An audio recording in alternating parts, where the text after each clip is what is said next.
today you could probably make a new screen or like minimize everything or do it a better way, but I just like it in my own head, like I'm starting anew. That's a good thing to do. Like rituals are good, especially for creative people. Yeah. You know, that's a big part of Stephen Pressler's book.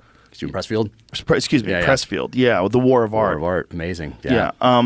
His book, you know, is kind of all about summoning. It's about discipline, focus, dedication, but also summoning the muse. Yeah. And then part of that is like this ritual of like showing up at a very specific time every day. Like this is, and if you do that enough, the ideas will come to you. Yep. And it is true. Oh, exactly. It's doing the work. Sitting down and doing the work. You got to do the work, or it's not going to. Obviously, if you don't do the work, you're never going to get where you want to go. When I first read it, I felt like Pressfield was using the term the muse as like just sort of that maybe it's not a real thing, but you treat it as if it's a real thing and it works that way. It works because of the time and focus that you put, like it will accumulate over time. You will get creative ideas.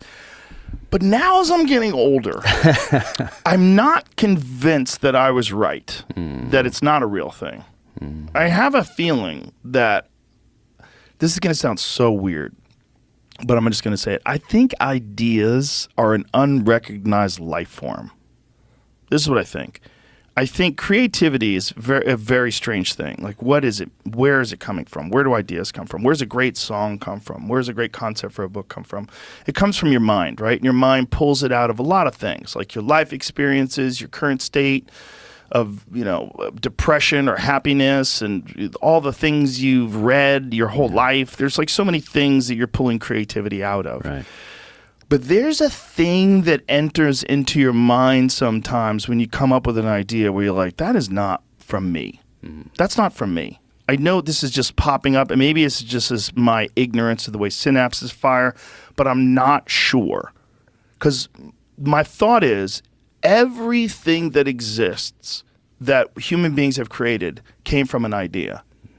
Like all cameras, all houses, everything was an idea that we got, and then we worked at it and manifested it into form. Yeah. And if the universe has a driving force when it comes to intelligent life, that driving force seems to be creating things. Yeah. And I have a feeling that ideas themselves are almost like a life form that injects itself into human consciousness and then encourages and guides people to do things, to make things. And then they appear, and those things encourage more people to make more things. Yeah. And I think it works that way with music. I think that works that way with comedy. It works that way with literature, with pretty much everything. Yeah. Everything that's really good encourages more people to do those things, and then more things happen, and better things get made. And I think that's how these things will themselves into existence. They do it through our minds. Like almost spiritual? I don't know if I like that word because it's been co-opted by hippie chicks and dudes pretending to be spiritual to try to get laid. Yeah, I think a lot of spiritual hippies are being girls are being honest. The guys are probably 80% of them are not being honest.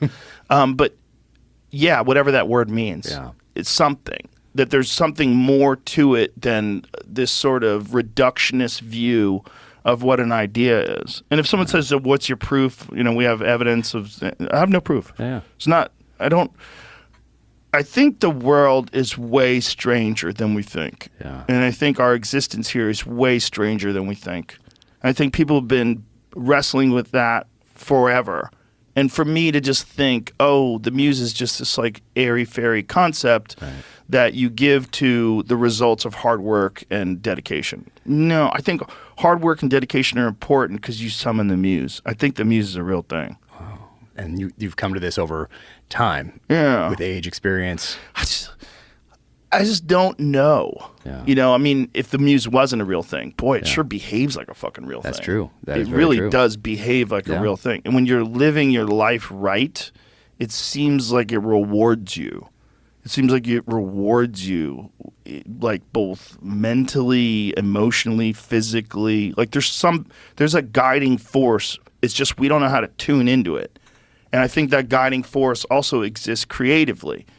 I think there's a guiding force in terms of like the things you do. Like if you're living your life right and you're doing the things you're supposed to do and you're good to your friends, you're disciplined, and you get to a certain point in your life, you're like, wow, it's almost like fate's real. Yeah.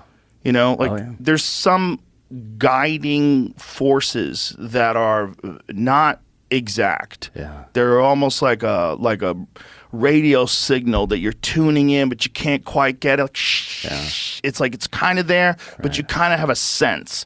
It's not saying everyone head to the exit. It's not that clear. Yeah. It's just like this very vague thing. It's like, I think I'm supposed to do this.